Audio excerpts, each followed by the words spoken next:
Eh bien, j'aimerais partager avec vous ce matin dans la parole de Dieu, euh, dans l'évangile de Luc.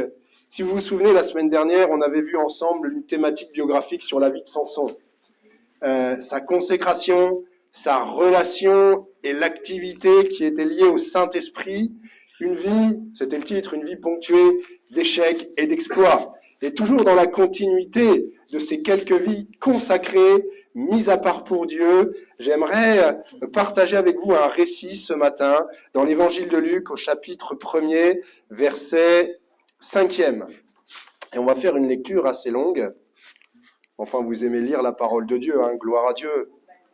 Vous aimez plonger vos regards dans la Bible, alléluia.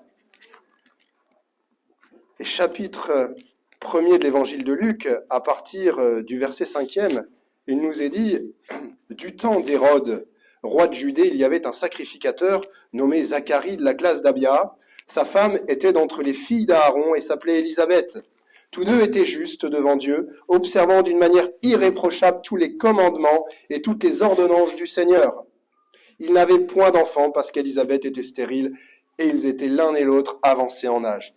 Or, pendant qu'il s'acquittait de ses fonctions devant Dieu, selon le tour de sa classe, Zacharie fut appelé par le sort d'après la règle du sacerdoce à entrer dans le temple du Seigneur pour offrir le parfum.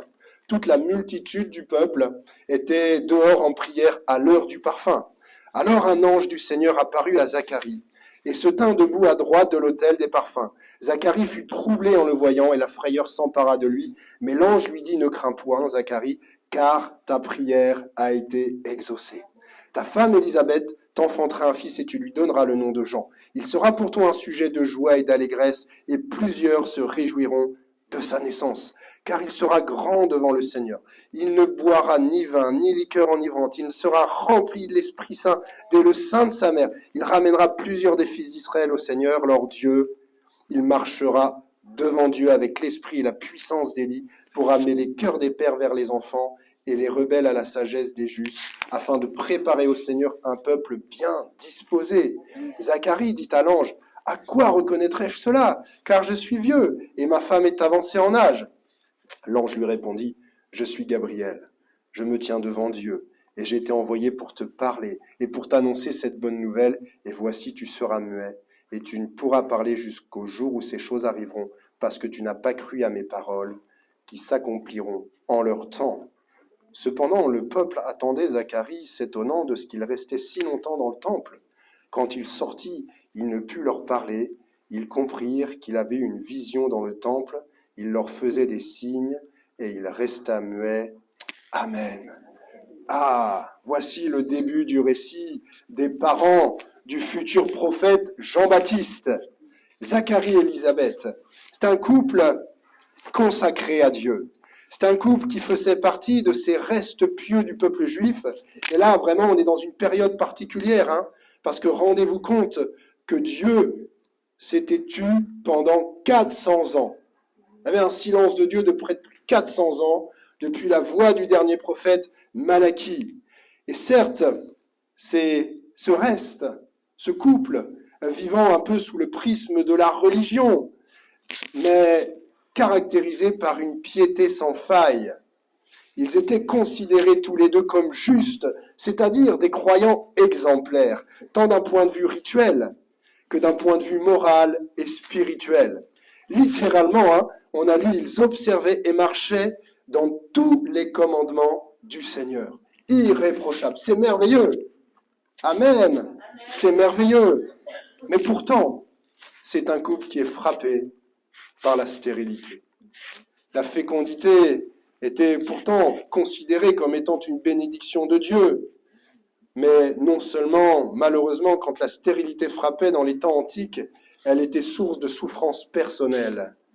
Elle était aussi une honte sociale. Mais Luc montre à quel point ce couple, étant juste devant Dieu, eh bien l'épreuve, la déception et la souffrance n'épargnent pas les justes. Tous les deux issus d'une lignée sacerdotale. Et Zacharie allait quand même avoir un privilège. Il allait exercer le service dans le temple parce que c'était au tour de sa classe qui était venue, la classe d'Abia. C'était un privilège, vous savez, parce que quand c'était au tour de votre classe sacerdotale d'effectuer le service, les prêtres étaient autorisés à entrer dans le lieu saint, mais un seul parmi eux était tiré au sort pour pénétrer dans le sanctuaire du temple, afin d'y entretenir le feu sur l'autel des parfums et brûler l'encens. Et le tirage au sort va tomber sur Zacharie. Et ça, c'est un véritable honneur quand on connaît les probabilités, vu les 24 classes qu'il y avait, que cela puisse un jour se produire. Et les prêtres ne pouvaient accomplir ce rite qu'une seule fois dans leur vie. Et à cause de leur nombre, beaucoup n'occuperaient en fait jamais la place ce jour-là qu'avait Zacharie. Et à cet instant, c'est très important parce qu'il est tout proche du lieu très saint. Et seul dans le lieu très saint, vous savez, le grand prêtre sacrificateur avait l'autorisation une fois par an, le jour des expiations à Yom Kippour, d'entrer dans ce lieu très saint. Mais Zacharie, là, est quand même celui qui, ce jour-là, est néanmoins au plus près à ce moment de la présence glorieuse de Dieu. Et Dieu, en réponse à des années de prières, des prières qu'il était également chargé à faire en faveur du peuple, Dieu va répondre de manière inattendue. Dieu répond toujours à celles et ceux qui le cherchent et qui le demandent. Alléluia. Et c'est dans cet endroit, alors que Dieu va choisir de lui parler à travers la venue et la vision d'un ange, Gabriel. L'ange est ici nommé. Et l'ange va confirmer à Zacharie la fiabilité du message, puisque c'est Gabriel qui avait été porteur de la révélation de Dieu destinée au prophète Daniel. Et la réponse de Dieu, elle se fait au travers de cette vision. Dieu se plaît à se manifester à nous comme il l'entend en faveur de nos prières et de notre intercession. Et je crois que la première chose que l'on peut observer, et que j'espère de tout cœur que vous vivez, que vous vivrez, c'est que Dieu désire nous parler au cœur de notre activité. Dieu désire nous parler au cœur de notre activité. Regardons. Or, pendant qu'il s'acquittait de ses fonctions devant Dieu, un ange du Seigneur apparut alors à Zacharie. Il se tenait à la droite de l'autel, servant à l'offrande de l'encens.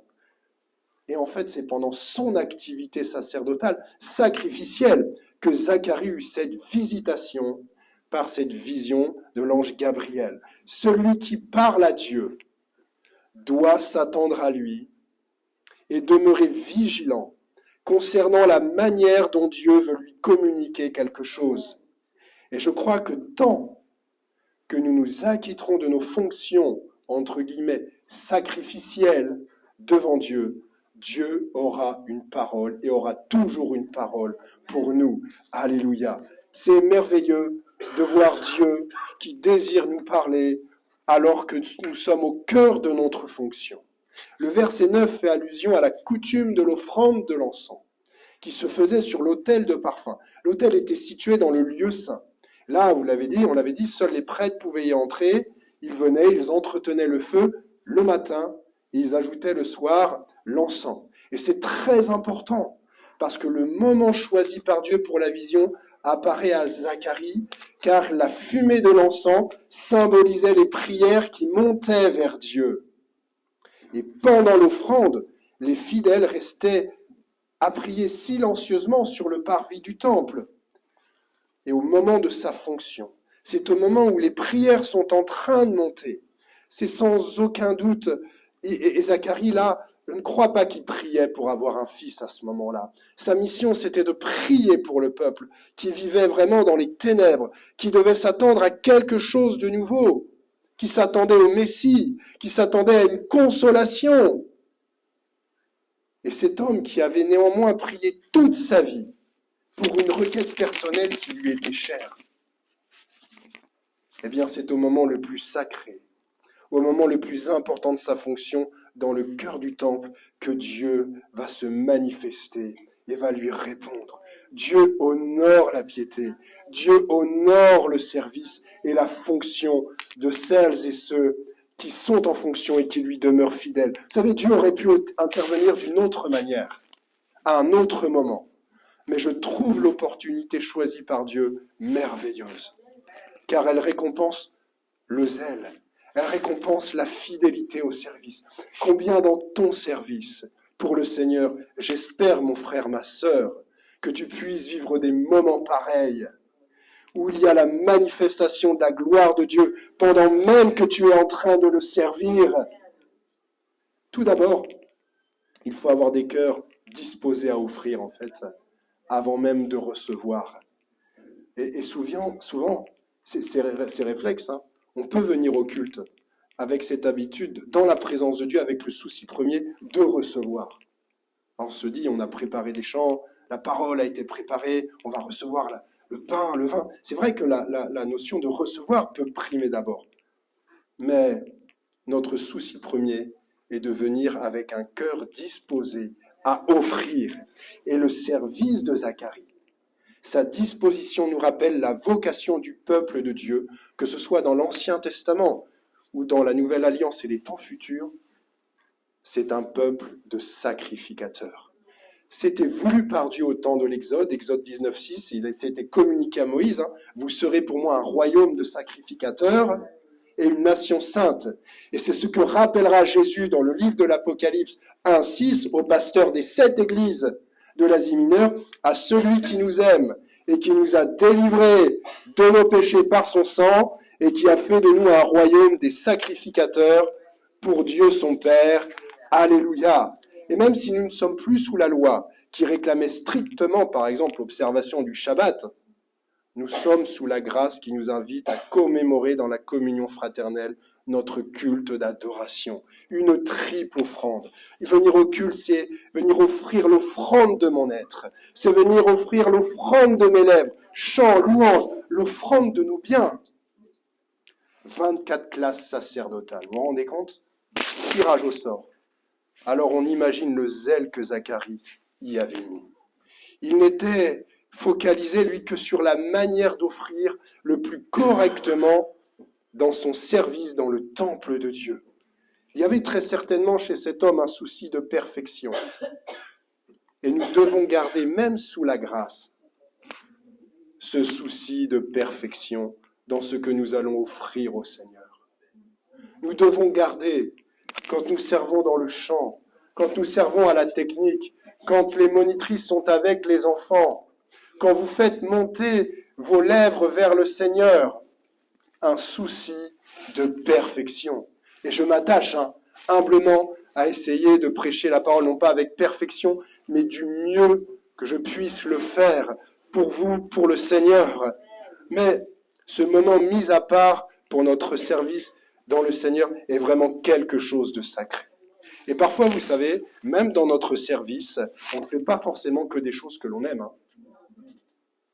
Vous savez, quand il y a 42 fièvres et puis qu'il faut aller prêcher l'évangile, on le fait pour Dieu. On le fait pour Dieu. Et nous nous appliquons à le faire pour Dieu avec zèle, avec sérieux, et Dieu se manifestera. On mesure le privilège et l'honneur alors que nous avons de servir le Seigneur, même dans des contextes, je dirais, défavorables. Et la vie de Zacharie, sa vie personnelle, c'était un contexte défavorable. Et malgré le souci de son couple, parce qu'il y a un problème dans le couple, il a continué à servir dans la crainte et dans la fidélité. Vous savez, il y a beaucoup d'autres exemples qui sont nombreux, où Dieu s'est souvent manifesté à eux alors qu'ils étaient en train d'exercer leur fonction. Et j'ai relevé quelques exemples, et je me suis rendu compte qu'il y avait aussi beaucoup de contextes défavorables. Et Moïse, dans Exode 3, verset 1, s'occupait des moutons et des chefs de Jéthro, un Madianite, son beau-père, prêtre de Madian. Et un jour, après avoir conduit le troupeau, au-delà du désert, il arrive à Horeb, la montagne de Dieu. Et pourtant, c'est là, affairé à sa tâche, en charge d'un troupeau qui n'était pas le sien au milieu du désert, chez les ennemis madianites, les nations païennes. C'est là que l'ange du Seigneur lui apparut, dans une flamme au milieu d'un buisson. Et en fait, pendant des années, et là le contexte il est défavorable pour Moïse, mais Dieu a permis que Moïse puisse se former en tant que berger et conducteur d'un troupeau. Mais ça, très certainement, Moïse ne l'avait pas vu comme ça sur le moment. Je crois que c'est très important de voir que Dieu s'est encore manifesté pendant qu'il exerçait une fonction particulière, celle de berger. Regardez Gédéon, était-il en train de battre le blé dans le pressoir pour ne pas être vu encore des ennemis madianites?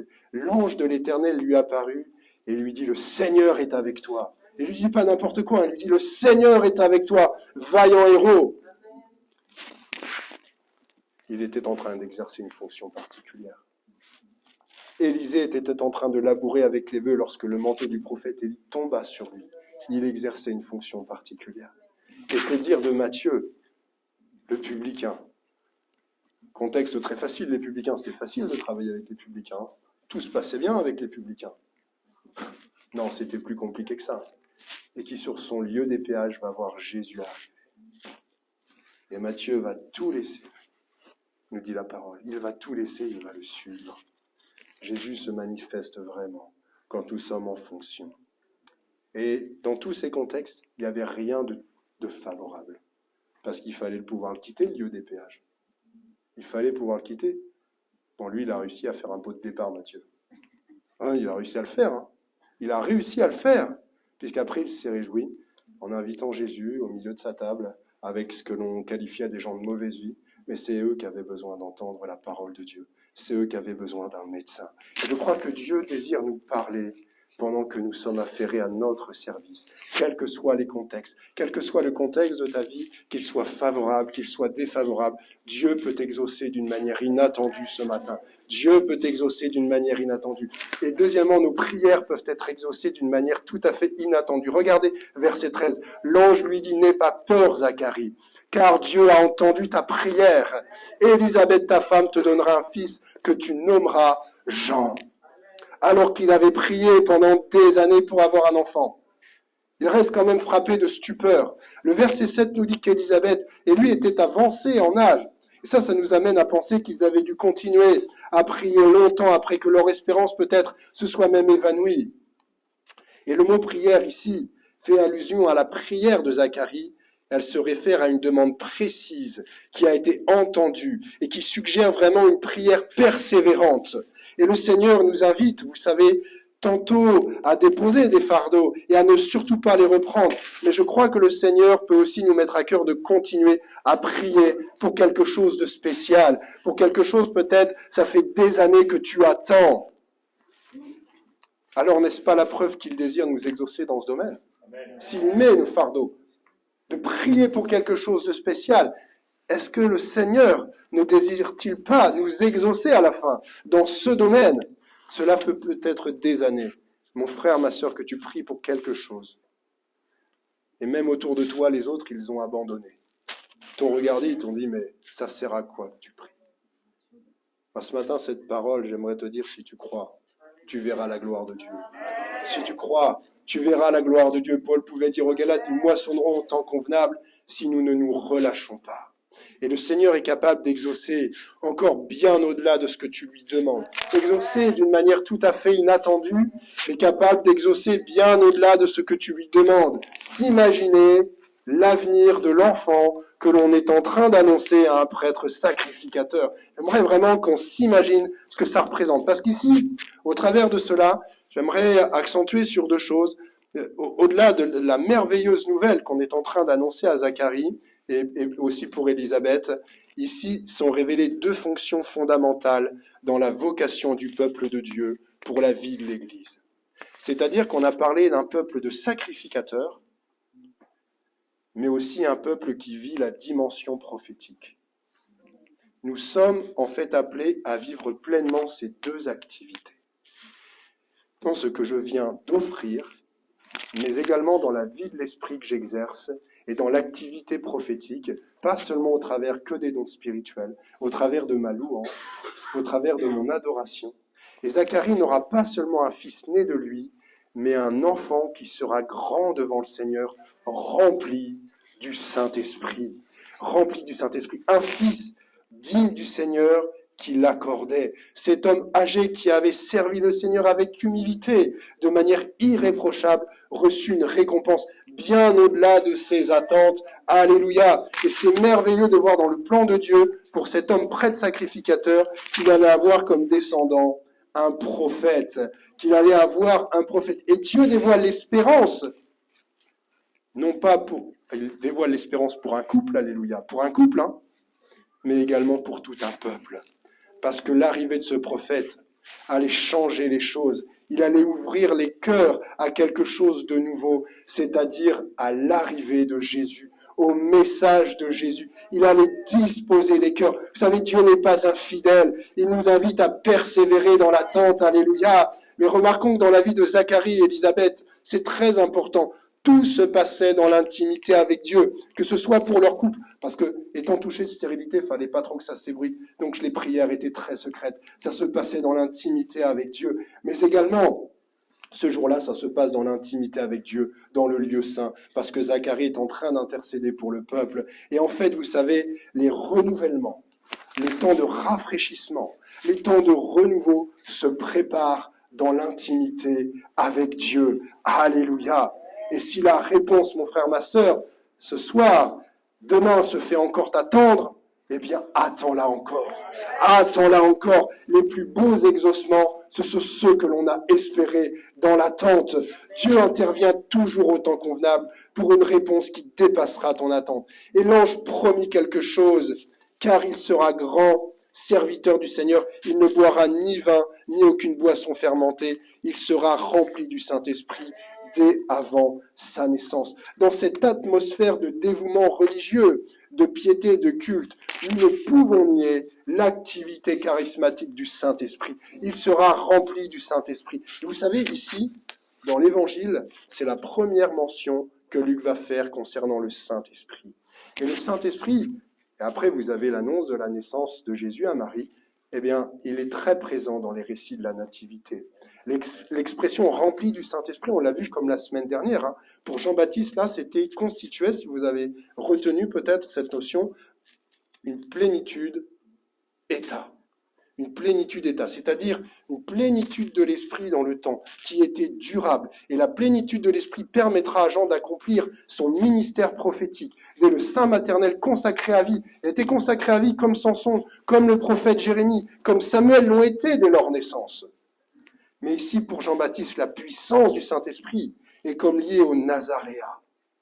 Beaucoup de chrétiens s'imaginent qu'être rempli du Saint-Esprit, c'est une grâce spéciale qui ne peut appartenir qu'à quelques privilégiés. Et il n'en est rien. Vous savez, le chrétien est qualifié pour être rempli du Saint-Esprit, c'est-à-dire que l'Esprit doit comprimer, annuler toute manifestation de cette chair que nous portons en nous, et tout croyant est le temple du Saint-Esprit. Mais dans ce cas-là, pourquoi tout croyant n'en est-il pas rempli? Pourquoi? Est-ce que le Saint-Esprit manque de puissance? Non. Le Saint-Esprit possède les mêmes caractéristiques divines, il est omnipotent. Mais que manque-t-il donc aux chrétiens affranchis pour être remplis de l'Esprit? Eh bien, c'est Paul qui fait l'application du Nazaréat. Comme il l'enseigne aux Éphésiens, chapitre 5, verset 18, « Ne vous enivrez pas de vin, en quoi il y a de la dissolution, mais soyez remplis de l'Esprit. » Et c'est très intéressant parce qu'ici, s'enivrer, ce n'est pas que la boisson forte. Paul va englober en fait toutes les conséquences de la débauche et de la dépravation. Et il dit, soyez au contraire remplis de l'Esprit. Ainsi, à l'état d'ivresse, Paul oppose la plénitude et l'action du Saint-Esprit. Vous savez, si on prend seulement l'ivresse vous impose une conduite, qui n'est pas terrible. Hein. Mais l'Esprit n'impose pas sa conduite aux croyants. Elle y développe la maîtrise de soi, qui est son fruit de l'Esprit. Et le Saint-Esprit sera donné à Jean pour accomplir cette mission de prophète, ce messager, cette voix qui crie dans le désert. Ne vivons-nous pas à une époque désertique? Nous avons besoin de voix qui crient dans le désert, de personnes qui soient remplies de la puissance de l'Esprit. Est-ce que sur ton lieu de travail, est-ce que dans ta famille, tu es cette voix qui crie dans le désert et qui prépare les cœurs au retour de Jésus? Au retour de Jésus, parce que le Seigneur revient bientôt.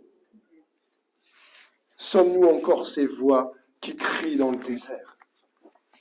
Et on assistera dans tout le ministère du prophète Jean-Baptiste, dans son activité, à ce qui fera le lien entre l'ancienne alliance et la nouvelle alliance, dans sa consécration, dans sa conduite. Il exerce encore, c'est vrai, tel un prophète de l'ancienne alliance. Il a été reconnu par Jésus, qui en fera son éloge, comme le nouvel Élie. Alors, à l'inverse d'Élie, Élie était plus caractérisé dans les miracles.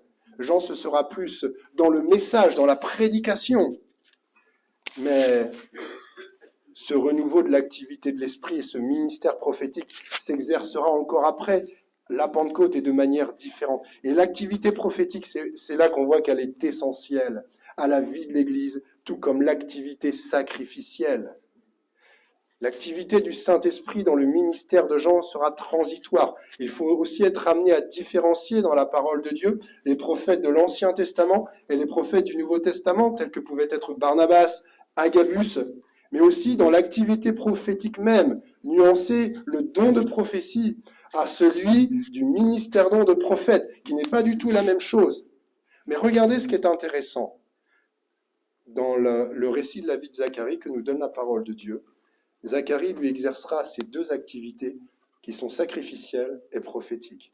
Lui, le sacrificateur de la classe d'Abia, juste après la naissance de son fils, on n'a pas lu, c'est au verset 67, la Bible nous dit, rempli du Saint-Esprit, il prophétisa. Dans ce que l'on appelle, et ce que vous pouvez lire chez vous, le cantique de Zacharie, c'est-à-dire cette délivrance prophétisée par Zacharie, qui va révéler véritablement la double dimension de la délivrance divine, c'est-à-dire la libération du péché pour les cœurs grâce au pardon que Dieu va rendre possible avec la venue de Jésus, alléluia, et la libération de tout un peuple, celui d'Israël, qui attendait le Messie, mais de quelque chose d'encore plus grand que les cœurs n'arriveront pas tout de suite à comprendre. C'est-à-dire que lui, il va prophétiser la libération du joug de l'ennemi, un ennemi politique, religieux, mais surtout l'annonce du message du royaume de Dieu. Un royaume qui ne va pas être physique, mais un royaume qui va être spirituel. Alléluia. Alors veillons maintenant à ce que l'attente de l'exaucement ne vienne pas effriter, par contre, ne vienne pas écorner notre intimité avec Dieu. Pendant toutes ces années d'attente, la Bible nous dit qu'ils étaient tous les deux demeurés justes aux yeux de Dieu. Ils continuaient d'obéir. Et l'attente de mon exaucement, ce que je trouve merveilleux, ne doit pas esquinter mon service pour Dieu, ni la fidélité de mon témoignage. Ici, dans ce début de récit, ce sont des religieux qui nous donnent une leçon de fidélité et de piété. Et dans le cas de Zacharie, il y a également, vous avez vu dans ce même cas, vous avez vu également tous ces cas où véritablement beaucoup ont attendu avant l'exaucement de prière. Beaucoup ont attendu. On avait parlé de ces cas, malheureusement, de couples stériles. Le couple, les parents de Samson, c'était le cas. Mais regardez ce qui s'est passé avec Abraham. Abraham a cru, a espéré, alors que tout espoir semblait vain, dit Paul dans l'Épître aux Romains. Et pourtant, il devint l'ancêtre d'une foule de nations, selon ce que Dieu avait dit. Tel sera le nombre de tes descendants. J'aimerais vraiment encourager quelqu'un cet après-midi, et dans les jours qui viennent, dans les semaines, dans les mois, à persévérer dans l'attente peut-être d'un exaucement de prière. La promesse de Dieu teste notre foi. Zacharie dit à l'ange, à quoi reconnaîtrais-je cela? Zacharie venait de recevoir une double faveur, rendez-vous compte, pour son couple, pour le peuple. Et malheureusement, l'incrédulité ferme la bouche au témoignage. Quelle glorieuse expérience que cet homme a vécue dans le lieu saint, saisi de crainte avec l'apparition de l'ange Gabriel. Et pourtant, l'ange lui dit, tu n'as pas cru à mes paroles. Voici, tu seras muet parce que tu n'as pas cru à mes paroles. Et chez les enfants de Dieu, il peut nous arriver parfois de nous refroidir malheureusement et parfois à ce qu'une once d'incrédulité, je dirais, vienne tout mettre par terre. Est-ce que dans la vie de Zacharie, tout a été mis par terre? Le mutisme sera que pour un temps. Le mutisme sera que pour un temps, mais véritablement faisons attention à ce qu'il n'y ait pas une once d'incrédulité. Même quand nous écoutons un témoignage, même quand on doit partager ce que l'on a vécu de glorieux. Moi je me dis, c'est fou quand même, un prêtre sacrificateur qui voit une apparition dans un jour très particulier de sa vie. On le lit, noir sur blanc, il a fait preuve d'incrédulité quand même. C'est dommage. C'est dommage. Comme quoi, le miracle ne fait pas tout. Mais beaucoup ont été comme Zacharie. Pareil pour Gédéon. Gédéon, vaillant héros, pourtant, lui dit le Seigneur. Ne demanderait-il pas un signe pour avoir la confirmation que c'était à lui qu'il s'adressait? Donne-moi un signe, si c'est bien toi, dira Gédéon, Seigneur. Vous savez, le Seigneur, ce jour-là, c'était au travers de l'ange de l'Éternel. Il lui en a pas tenu rigueur. Idem chez Abraham, qui a demandé un signe de la promesse du pays que Dieu lui avait promis de lui donner en possession. Dieu lui demandera un bélier, une génisse, une chèvre, un pigeon, une tourterelle. Et c'est au travers de ces animaux partagés en sacrifice que Dieu fit alliance avec Abraham dans un tourbillon de fumée, une torche de feu. Mais ils ont demandé à Dieu un signe, un signe. Alors c'est le mutisme pour Zacharie, mais c'est un mutisme à durée limitée, c'est-à-dire jusqu'au jour où ces événements se produiront. Et l'on sait que c'est 9 mois après, très certainement, juste à la naissance de l'enfant. Alors que son père, Zacharie, est encore muet, il va écrire sur une tablette à la main, et il confirmera que l'on doit l'appeler Jean. Jean.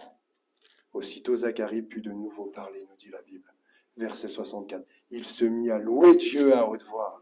Et Zacharie recouvrit la parole. Son incrédulité qui lui avait auparavant cloué sa bouche, mais le fait de croire de nouveau, alléluia, il crut donc il parla. Et quand Dieu ouvre nos lèvres, nos bouches doivent proclamer sa louange. Nous devons louer le Seigneur, alléluia. Ne laisser aucune place à l'incrédulité et nous devons ouvrir notre bouche et louer le Seigneur. Nous ne pouvons pas voir en Zacharie, en fait, l'image d'Israël, ce que symbolisait Israël. Ils étaient pieux sous la loi, mais ils étaient dans l'incapacité à produire du fruit en tant qu'hommes, femmes régénérés. Je crois qu'il avait besoin d'un contact réel avec le Seigneur. Ce matin, peut-être, il y en a qui ont besoin d'un contact réel avec Dieu. Un contact réel avec le Seigneur suscite l'étonnement des gens, vous savez. Et là, le peuple est en train de s'inquiéter.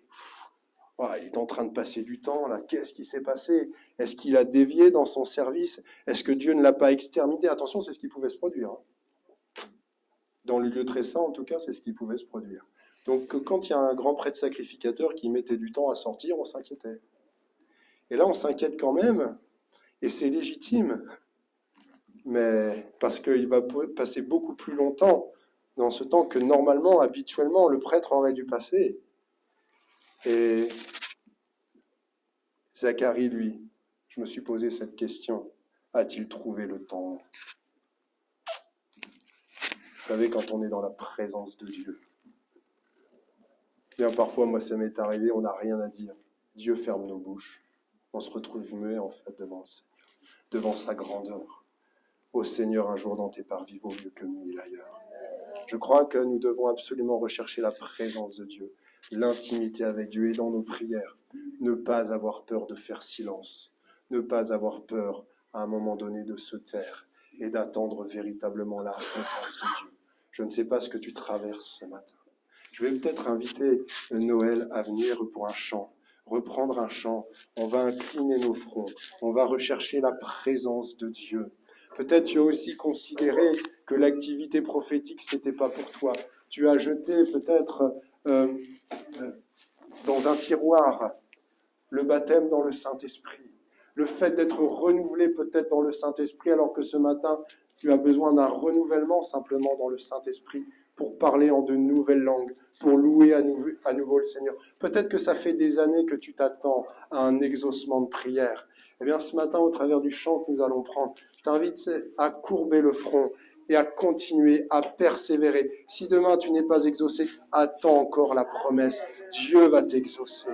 Considérons toutes celles et ceux qui, aux alentours de 400 ans d'un silence de Dieu, sont demeurés fidèles devant le Seigneur, ont continué à s'acquitter de leurs fonctions. J'aimerais te faire prendre conscience de la notion de servir le Seigneur. Combien je te prie, Seigneur, pour que véritablement, mon frère, ma sœur, tu puisses vivre l'intervention de Dieu pendant ton service, pendant ta consécration. Toutes celles et ceux qui ont besoin de la grâce de Dieu peuvent se lever. On va prier ensemble. Celles et ceux qui ont besoin d'un renouvellement, on va prier ensemble. Nous croyons que Dieu va se manifester. Oh notre Père, te prions, Jésus-Christ, pour mon enfant. Cherchons ta présence, Seigneur. Viens remplir les cœurs qui ont besoin d'être renouvelés de la puissance de l'Esprit ce matin. Tu as fait un peuple de sacrificateurs. Tu as fait un peuple également qui veut vivre une adoration, une louange à dimension prophétique. Merci Seigneur pour les exaucements de prière.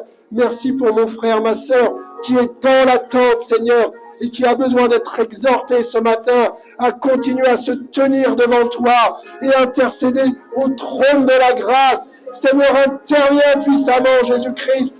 Manifeste-toi dans nos vies. Parle à nos cœurs, dans l'intimité. Parle à nos familles. Parle à nos enfants. Parle à nos ados, à nos jeunes. Glorifie ton nom au milieu de nous, Seigneur, et que toute la gloire te revienne. Alléluia. Alléluia, Jésus. Amen. Alléluia. Gloire à Dieu. Amen.